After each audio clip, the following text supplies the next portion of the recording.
জয় মা সৰস্বতী দেৱী আপোনালোকে চাই আছে আমাৰ গাঁৱতে হৈ যোৱাকালি মা সৰস্বতী পূজাৰ কিছু শ্বৰ্টকাটকে ভিডিঅ' ক্লিপ। ইটো হ'ল আমাৰ গাঁৱৰ LP স্কুল আৰু ইফালে মঞ্জিলে গান বাজনা লৈ আহি আছে।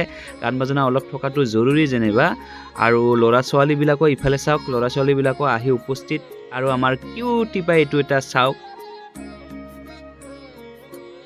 আৰু এটা কথা, আমাৰ গাঁৱত মানে দুটাকে সৰস্বতী পূজা কৰা হয় আমাৰ গাঁৱৰ স্কুলত। মানে এটা আমাৰ গাঁৱৰ পক্ষৰ পৰা আৰু এটা চাওক স্কুলৰ পক্ষৰ পৰা। এইটো মাষ্টৰ ইহঁতৰ হ'লে ৰাতিপুৱাই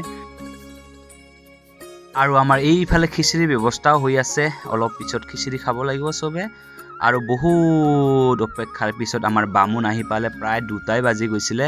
এনেকৈ পুষ্পাঞ্জলিসকলে দিয়াৰ পিছত খিচিৰি খাব বহিলে ইফালে। এনেকৈ প্ৰতি বছৰে আমাৰ গাঁৱৰ সকলো ৰাইজে মিলি সৰস্বতী পূজা কৰোঁ। আৰু আজিৰ ভিডিঅ' এইখিনি আছিল। আপোনালোকে ভাল পালে লাইক, শ্বেয়াৰ আৰু ছাবস্ক্ৰাইব কৰিব নাপাহৰিব।